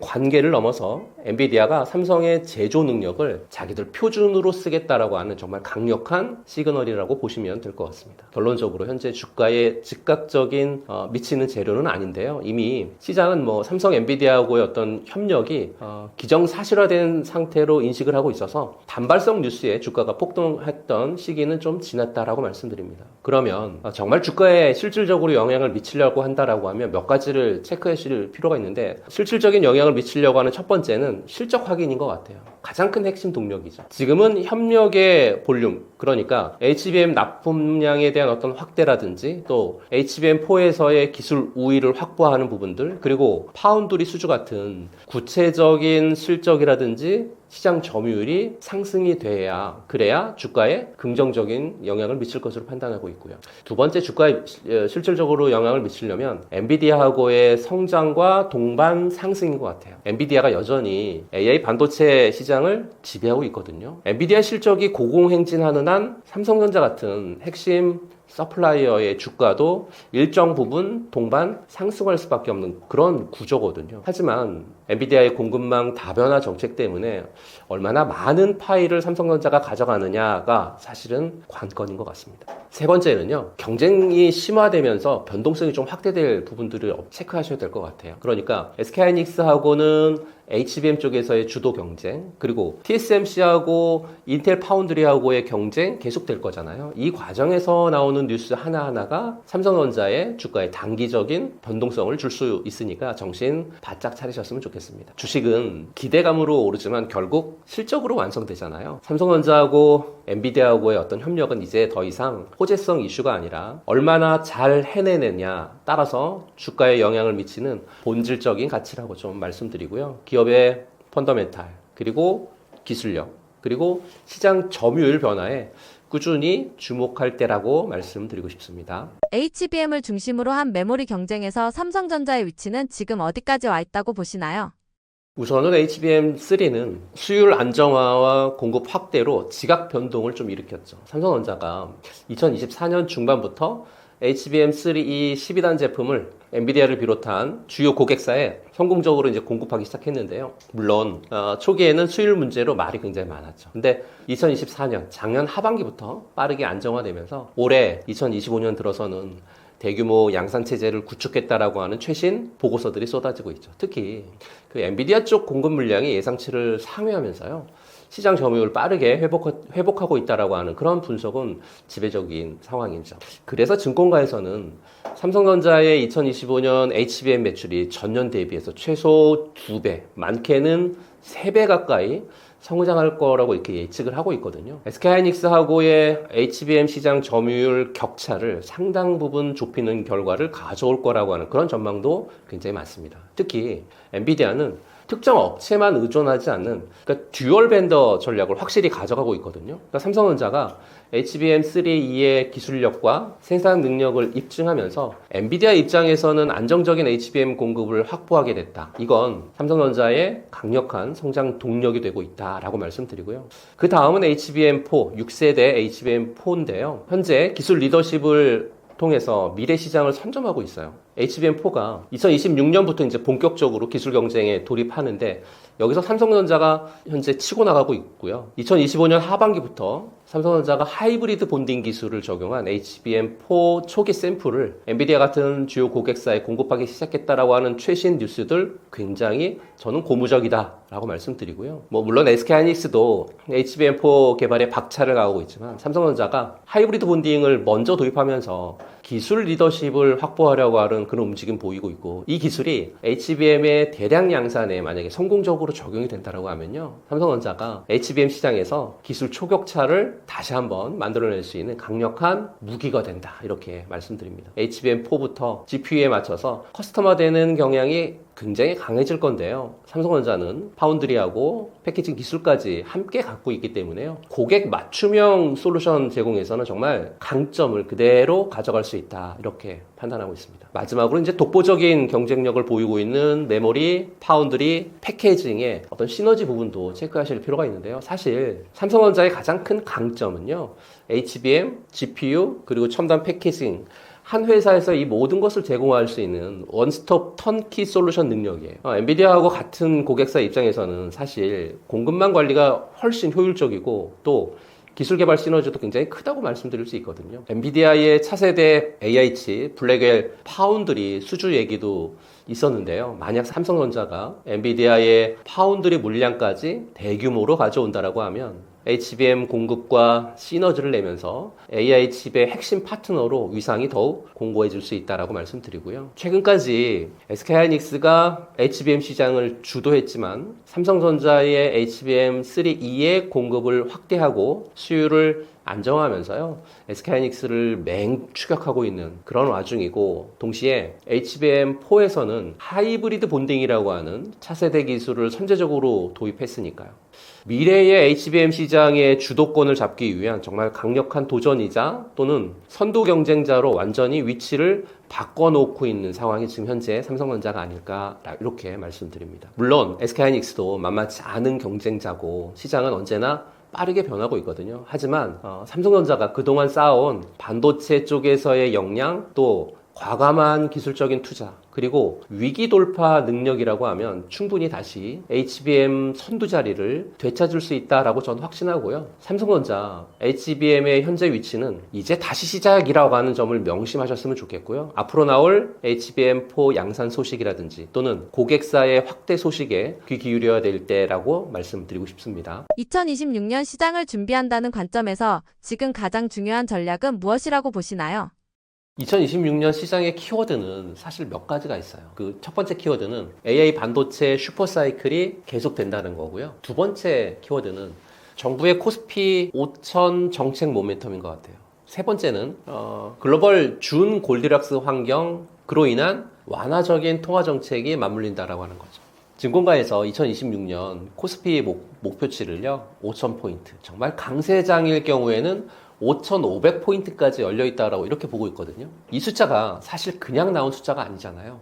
이 뱅크 오브 아메리카 같은 월가 대형 은행들이 AI 분야가 정말 2026년도에도 여전히 가장 투자하기 좋은 곳이다, 이렇게 단언했습니다. 지금 보시는 자료가 그 내용이죠. 전 세계 반도체 매출이 연간 30%씩 성장해서 사상 처음으로 1조 달러 시대를 연다는 그런 전망도 나오고 있으니까요. 여기서 중요한 건 삼성전자하고 SK하이닉스가 전체 코스피 이익의 40% 이상을 차지할 것으로 지금 예상을 하고 있다는 거죠. 그러니까 반도체가 단순히 테마가 아니라 실제 돈을 벌어들이는 구조로 완전히 바뀌었다라고 하는 부분들이죠. 2026년 투자 전략은요, 압축과 선별인 것 같아요. 이게 무슨 말이냐면 이제 아무거나 사서는 안 된다는 거고요. 첫 번째 전략은 주도주 비중을 절대 놓치지 않으셨으면 좋겠습니다. 반도체하고 AI 인프라는 2026년도에도 최상위 선호 섹터이니까요. 데이터 센터 투자라든지 또는 서버 교체 사이클이 이어지고, 그리고 HBM 중심의 메모리 업황이 장기화될 가능성이 굉장히 높기 때문에 삼성전자하고 SK하이닉스는 정말 기본입니다. 반도체 소부장 관련 우량주들을 조정 때마다 모아가는 전략도 괜찮고요. 두 번째 전략은 실적 기반의 기업에 중심을 둘 필요가 있는 그런 전략이죠. 최근 증권사 PB들 200명을 대상으로 한 설문조사가 있는데요. 약 80%가 반도체하고 AI 업종의 강세를 거의 확정적 판단 조건으로 본다고 답했습니다. 하지만 여기서 중요한 건 막연한 기대감이 아니라 정말 숫자로 증명되는 기업만이 살아남을 거라고 하는 거죠. 왜냐하면 2026년도에도요, 실적으로 증명하는 기업들에게는 외국인들의 매수세가 집중될 테니까요. 그리고 미국의 2026년 트렌드가 실질적 수익 창출에 맞춰져 있거든요. 한국에서도 숫자로 증명되는 기업만이 살아남을 거다라고 하는 얘기가 동일하겠죠. 세 번째 전략은 섹터 확산을 노리는 전략이에요. 그러니까 2026년은 반도체만 보시면 안 된다는 거죠. AI 수요가 만들 전력 부족은 전력기기라든지 또 그리드 투자 확대를 계속 자극할 거고요. 원전하고 SMR은 장기 기저전원 투자라고 하는 그런 흐름 속에서 수주 모멘텀 계속 이어갈 수 있으니까요. 또 조선, 방산도 수주 잔고 충분하거든요. 수출 시장이 넓어지는 그런 구조라는 거 잊지 않으셨으면 좋겠습니다. 네 번째 전략은요, 정부의 정책 모멘텀을 활용하시는 거예요. 정부가 150조 원 규모의 그 국민 성장 펀드 조성하고 MSCI 선진국 지수 편입을 통해서 글로벌 패시브 자금을 국내로 유입하겠다, 이런 계획 갖고 있잖아요. 그래서 지주회사라든지 금융, 에너지나 내수업종 이런 부분들의 정책 수혜가 주목을 받겠죠. 거기에 상법 개정, 또 자사주 소각 의무화, 또 배당소득 분리 과세, 이런 것들을 통해서 실제 주가에 반영될 수 있는 그런 환경이 내년에 조성이 된다는 겁니다. 그럼 리스크는 없냐라고 물어보실 건데요. 리스크 당연히 있죠. 2026년 상반기 강세 이후 중반부터는 변동성이 좀 확대될 수 있다라고 하는 그런 진단이 나오고 있으니까요. 왜냐하면 5월 달에 가장 큰 빅 이벤트가 파월 연준 의장의 임기가 만료가 됩니다. 7월 달에는요, 연준의 금리 인하가 종료가 되죠. 11월 달에 미국하고 중국의 관세 유예가 만료가 되면서 미국의 중간 선거가 있기 때문에 변동성 굉장히 클 것 같아요. 하지만 트럼프 행정부가 취임 첫 해부터 미중 무역 전쟁에 착수했기 때문에 2026년은 어떻게 보면 도리어 이제 불확실성이 낮아질 가능성도 있겠죠. 2026년은 반도체하고 AI를 중심으로 한 실적 기반 강세장이 펼쳐질 것으로 판단하고 있고요. 하지만 막연한 기대감은 아니고요. 진짜 돈 버는 기업, 그리고 실적으로 증명된 그런 기업에 집중하셨으면 좋겠고요. 정부의 정책 모멘텀도 놓치지 마셨으면 좋겠습니다. 변동성은 있을 건데요. 하지만 이런 구조적 강세장에서는 조정이 오히려 저는 기회다라는 말씀 드리고 싶습니다. 현재의 금리와 환율 환경이 2026년 시장에도 영향을 미칠 가능성이 크다고 보시나요? 결론부터 말씀드리면요, 금리하고 환율이 2026년 시장의 결정적인 변수인 것 같아요. 지금 우리가 처한 상황을 정확히 좀 보실 필요가 있는데요. 한국은행이 11월에 기준금리 동결했고요. 2026년에 GDP 성장률 전망치를 1.6에서 1.8로 약간 상향 조정하죠. 미 연준도 12월 달에 금리 인하 한 번 인하했죠. 그리고 2026년에 한 번 정도의 금리 인하를 얘기하고 있습니다. 여기서 중요한 건 한국하고 미국하고의 금리 차가 여전히 1% 이상 벌어져 있다는 거죠. 2026년에 이 금리 역전이 해소가 될지 금리에 대한 시나리오부터 좀 짚어보실 필요가 있을 것 같고요. 주요 글로벌 투자은행이 연준이 2026년에 기준금리를 한 차례 또는 두 차례 인하한 뒤에 상당 기간 동결 국면에 들어갈 가능성은 크다고 전망하고 있고요. JP모건이라든지 또는 골드만삭스 또는 모건 스탠리 같은 주요 투자은행이 내년에 금리 인하를 한 두 차례 정도 하지 않을까 이렇게 예상하고 있습니다. 한국은 어떤가요? 내년 한국은행 기준금리 경로는 상반기 그리고 하반기에 각각 한 번씩 해가지고요. 두 번 금리 인하를 할 수 있을 거라고 전망하는 게 증권가의 컨센서스입니다. 여기서 핵심 포인트는 연준이 1회, 2회 인하, 한국은행이 2회 인하한다라고 하면 결국 한국하고의 미국의 금리 차는 크게 좁혀지지 않는다는 거죠. 심지어 미국 경제의 양극화가 심화된다라고 하면요, 2026년 연준의 금리 인하 폭이 시장 예상보다 확대될 가능성이 있다라고 하는 분석 많습니다. 이게 무슨 의미냐? 금리 변수는 우리 편이 될 수도 있다라 이렇게 말씀드립니다. 이제 환율 얘기를 해볼까요? 지금 환율이 1,450원 정도, 전 이게 끝이 아니라고 판단하는데요. 증권가의 전망을 보면 의견은 좀 갈립니다. LG연구원이라든지 한국무역협회를 보게 되면 원달러 환율이 2026년도에 평균 1,400원 정도 내외에서 움직일 거다라고 이렇게 보고 있고요. 하지만 국내에 이제 경제 전문가 한 10명 중에 6분 정도는 내년 원달러 환율이 1440원에서 1,500원대 사이에서 움직일 것으로 전망을 하고 있습니다. 심지어 NH선물 같은 경우에는요, 2026년 환율의 상단을 1,540원까지 보고 있습니다. 2026년 환율은 1,450원에서 강달러 지속 기조가 유지될 전망이 좀 지배적이다라고 말씀드리고요. 이럴 때 투자 전략은 어떻게 가져가야 되는지를 물어보신다라고 하면, 투자 전략 첫 번째는 상반기의 고환율 구간은 수출주의 황금기겠죠. 그러니까 수출 기업들의 실적은 폭발할 겁니다. 특히 반도체, 조선, 방산처럼 달러로 매출을 일으키는 기업들은 환차익까지 더해져서 어닝 서프라이즈가 계속 나오겠죠. 두 번째 전략은요, 하반기가 들어서면 환율 하락 국면에 접어들 거거든요. 그러면 내수주라든지 금융주로 방향을 틀어야 되는 거죠. 환율이 1,400원 초반으로 내려오게 되면 내수 기업들의 원자재 수입 부담이 줄어들 거고, 은행, 증권, 보험 같은 금융주들은 금리 인하 수혜를 받겠죠.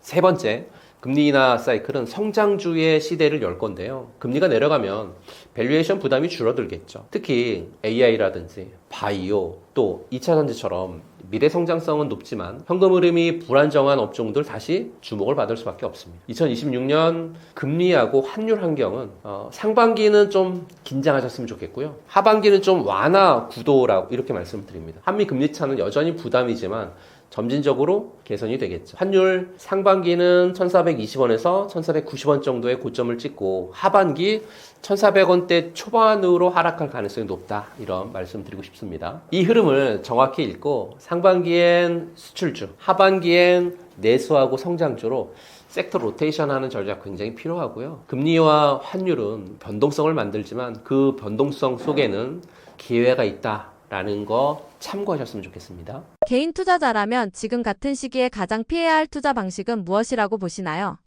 현재 시장은 변동성이 꽤 큽니다. 금리하고 환율, 그리고 내년 경제 전망에 대한 기대하고 우려가 혼재되어 있는 그런 시기 같아요. 이럴 때일수록 개인 투자자분들은 원칙을 지키셔야 되고요. 감정적인 투자를 피하는 거 굉장히 중요하다. 제가 생각하는 절대 피해야 될 투자 방식 몇 가지를 좀 짚어드리면요. 첫 번째 피하셔야 될 투자 방식은 뇌동 매매하고 추격 매수인 것 같아요. 지금 시장에서는 소위 핫한 테마들이 등장하고 있잖아요. AI, 로봇, 반도체, 우주항공, 조선 같은 미래 성장성은 분명하지만 많은 개인 투자분들이 특정 종목이 급등하면 나만 소외되는 거 아닌가 하는 마음에 충분한 분석 없이 뒤늦게 뛰어드는 경우 굉장히 많잖아요.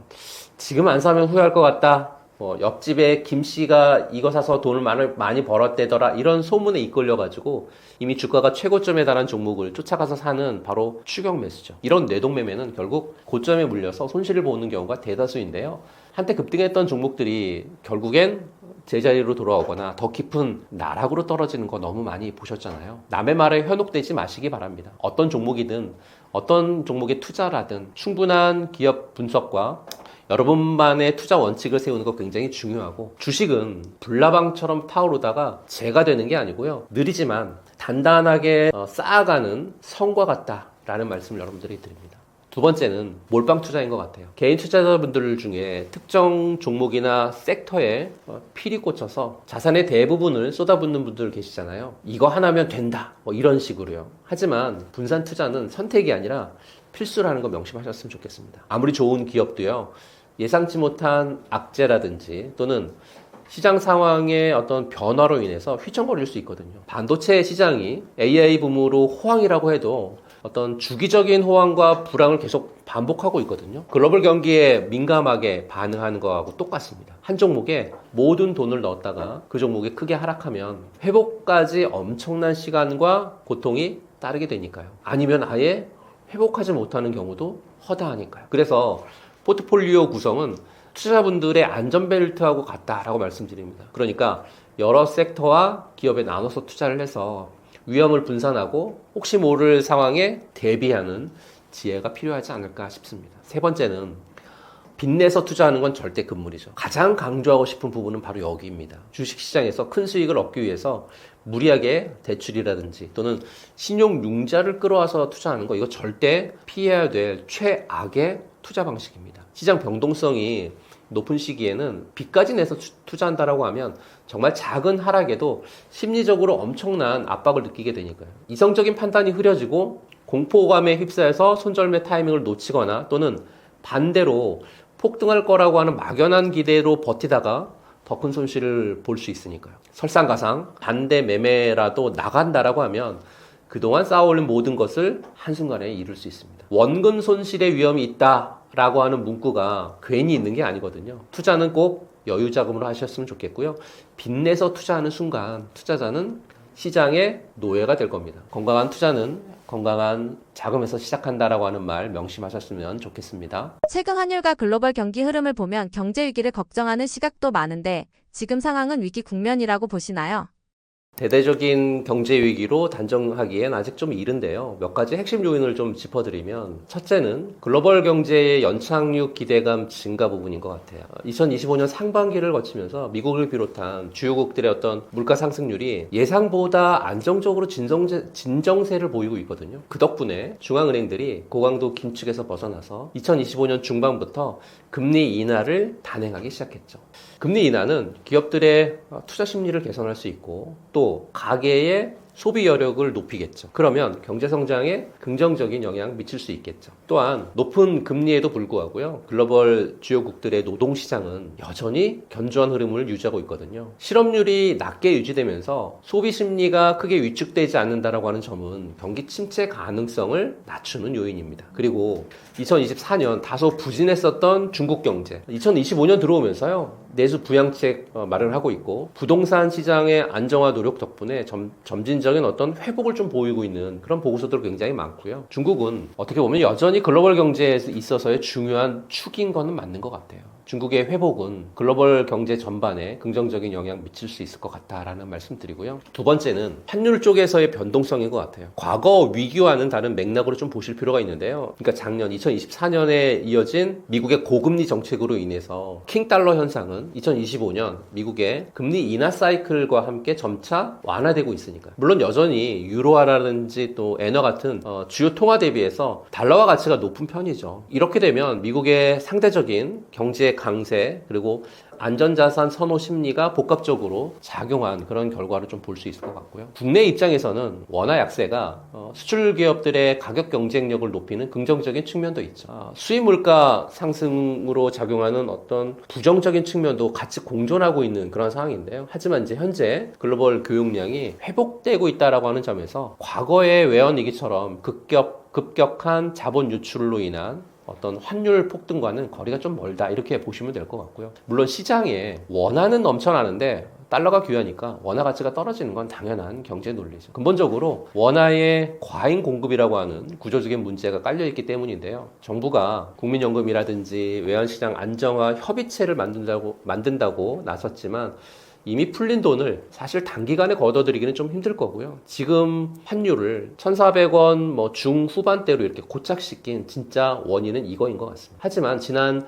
12월 24일 정부의 환율 안정 정책에 대한 발표가 진행이 됐고 그로 인해서 달러 환율이 지금 1,480원, 1,489원 여기까지 올라갔다가 1,450원대까지 하루 만에요. 거의 한 30원 이상 하락을 했잖아요. 지금은 글로벌 경제의 어떤 역동성 속에서 나타나는 변동성으로 해석하는 것이 더 합리적이다 이렇게 판단합니다. 중요한 건 우리 주력 산업인 반도체 아닐까요? 올해 2026년에 HBM4 공급 계약 들려오고 있잖아요. 환율이 오르면 우리 반도체 기업들 수출할 때 달러로 돈을 받으니까요. 원화로 환산하면 실적이 어마어마하게 했죠. 지금 삼성전자하고 SK하이닉스의 4분기 예상 영업이익 가이던스가 오히려 상향 조정되고 있다라고 하는 사실, 이게 핵심인 것 같습니다. 위기라고 다들 도망갈 때 진짜 고수들은 이 환율 수혜하고 AI 수요가 만나는 지점을 보고 있는데요. 최근 AI 거품론이 일고 있지만 현장에서 들리는 소리는 전혀 다릅니다. 왜 그러냐면 구글, 메타, 마이크로소프트 같은 빅테크 기업들이요. 내년 설비 투자 예산을 올해보다 적게는 20%, 많게는 30% 이상 늘렸다라고 하는 리포트 계속해서 나오고 있잖아요. 반도체는 이제 단순히 컴퓨터 부품이 아니고요. 21세기의 쌀을 넘어서 21세기의 에너지가 됐습니다. 위기라고 하는 한자에는 위험과 기회가 공존하잖아요. 제가 처음 주식을 시작했을 때도 사람들은 늘 위기라고 했습니다. 하지만 지나고 보니까요, 그 위기 때마다 반도체는 한 단계 더 도약했고, 그때 용기 있게 베팅한 분들은 지금 강남에 빌딩을 세웠잖아요. 결과적으로 지금은 위기 국면 맞습니다. 하지만 이건 낡은 질서가 무너지고 AI라고 하는 새로운 질서가 세워지는 과정에서 오는 성장통 같습니다. 2025년 마지막 증권사 보고서들의 공통된 의견도 2026년 상반기 반도체 슈퍼사이클의 정점은 아직 오지 않았다라고 의견을 내고 있으니까요. 이런 환경에서 오히려 기회가 될 수 있는 자산이나 섹터는 무엇이라고 보시나요?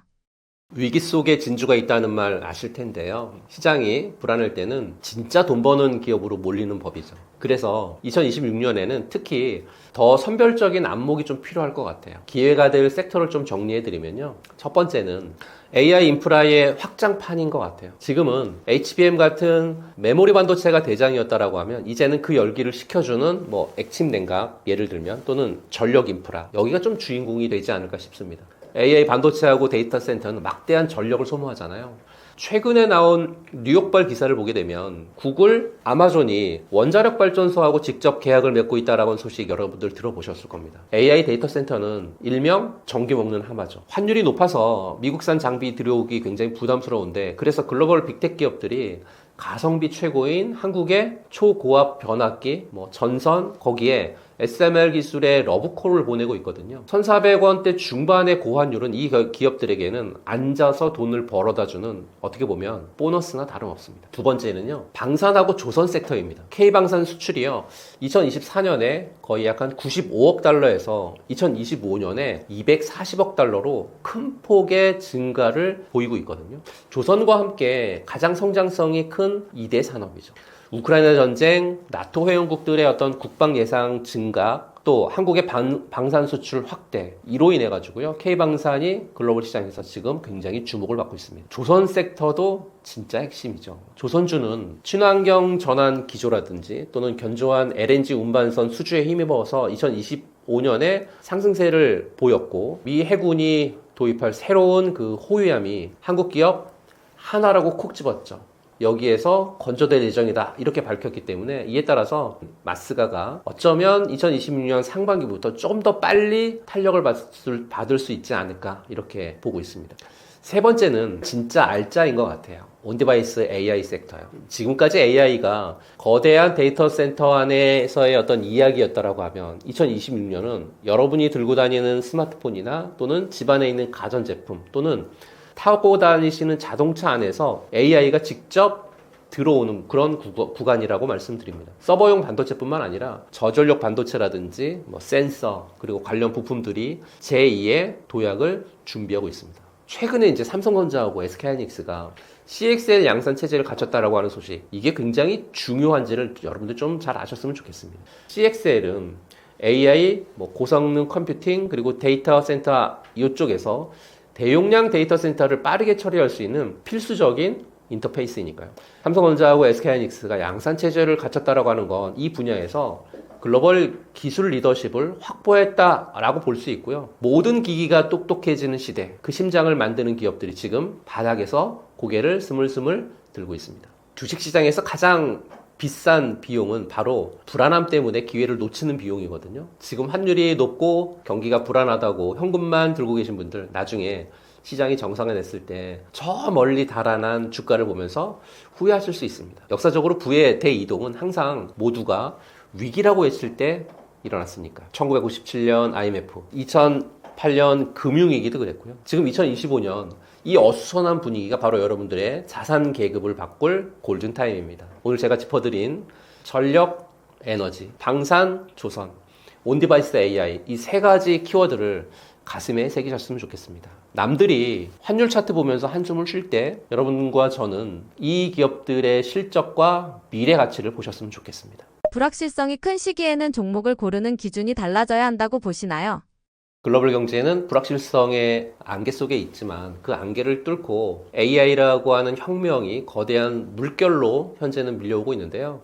이처럼 패러다임이 격변하는 시기에는 단순한 경기가 이제 회복될 때를 기다리는 게 아니라 어떤 기업이 이 변화를 이끌고 갈 것인가 기준 삼아야 된다라고 하는 부분들이죠. 불확실한 시대에 종목을 고르는 가장 중요하게 보셔야 될 핵심 기준 몇 가지를 말씀을 드리면요. 첫 번째 기준은 압도적인 기술 경쟁력, 그걸 통해서 시장 지배력을 갖고 있는가라는 것에 집중하셨으면 좋겠습니다. 불확실한 시기에는 약한 기업부터 도태되거든요. 살아남는 것을 넘어 성장을 이어갈 수 있는 기업은 독보적인 기술력으로 경쟁사를 압도하고 특정 시장을 지배하는 해자를 가진 그런 기업이거든요. 이런 기업들은 경기 변동에 좀 덜 민감하죠. 심지어 위기를 기회로 삼아서 점유율을 많이 늘려갑니다. 특히 지금 AI 시대잖아요. 인공지능 기술은 그야말로 새로운 문명을 만들고 있습니다. 이 문명을 구축하는데 없어서는 안 될 핵심 기술, 예를 들어보면요. HBM이나 또는 파운드리, 그리고 AI 칩 설계 같은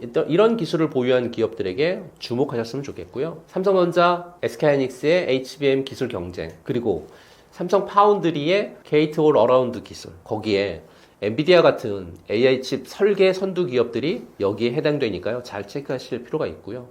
이들은 단순한 부품 공급사가 아니라요. AI 혁명 핵심 인프라를 제공하는 선택의 여지가 없는 파트너들입니다. 두 번째는 재무제표가 굉장히 중요하거든요. 견조한 재무제표하고 현금 창출 능력을 최우선으로 보셨으면 좋겠습니다. 이 불확실성 시기에는 유동성 리스크가 가장 무서운 법이거든요. 재무 구조가 튼튼하고 현금이 많은 기업, 예상치 못한 충격에도 흔들림 없이 버틸 수 있습니다. 심지어 경쟁사들이 어려울 때 과감한 투자나 또는 인수합병을 통해서 몸집도 많이 불릴 수 있거든요. 거기에 탄탄한 현금 창출 능력은 단순한 생존을 넘어서 미래 성장을 위한 R&D 투자나 또는 설비 투자의 원천이 되니까요. 거기에 기술 변화가 빠른 반도체 산업에서는요.